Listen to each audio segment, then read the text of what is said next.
Good evening, bonsoir, and welcome to the virtual press conference of the International Agency for Research on Cancer. My name is Nicolas Gaudin, and I'm the head of communications for IARC here in Lyon. The working group has been meeting to assess the carcinogenic hazards associated with exposure to radio frequency electromagnetic fields and has just finished their evaluations. I'm pleased to have with me here in the IARC studios Dr. Jonathan Sammet. Thank you, and I'll hand over to Dr. John Sammet.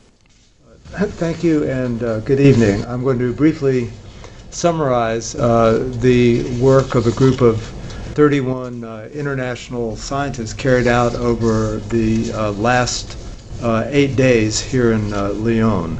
I think quickly to move to the bottom line after reviewing essentially all the evidence that is relevant to looking at radio frequency electromagnetic fields.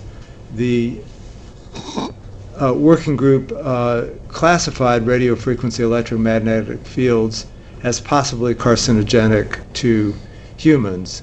That is within the classification used by the International Agency for Research on Cancer, or IARC, a 2B classification.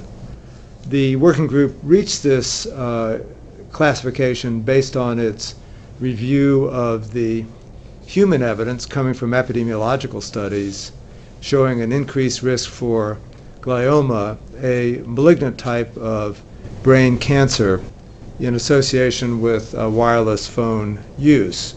The working group was multidisciplinary and also looked carefully at animal studies in which animals had been exposed to radiation from mobile phones or similar types of radiation.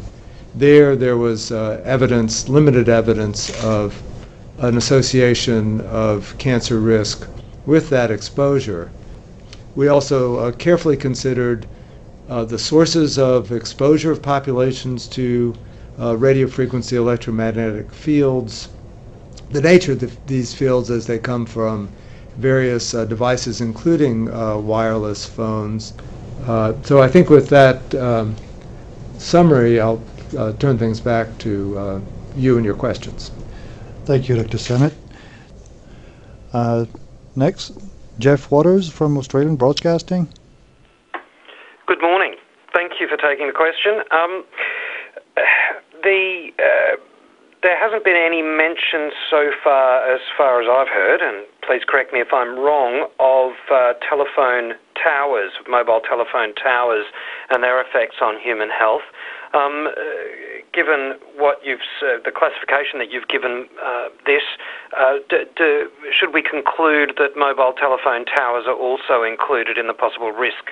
The designation for Group 2B is radio frequency electromagnetic fields. That is unspecified as to source, so the Group 2B classification would have broad applicability to sources with this type of emissions.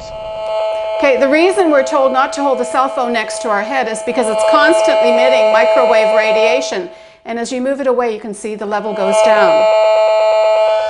And this is what microwave radio frequency radiation sounds like coming from a cell phone antenna. If you live within a few hundred meters of these cell phone antennas, you are exposed to constant microwave radio frequency radiation.